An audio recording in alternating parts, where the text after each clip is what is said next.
If you would like to learn more about what point cloud exactly is, please click on this video. If you'd like to learn how architects should use point cloud, click on this video.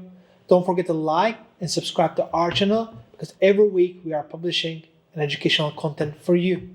Don't forget to turn your notification bell on. See you next time.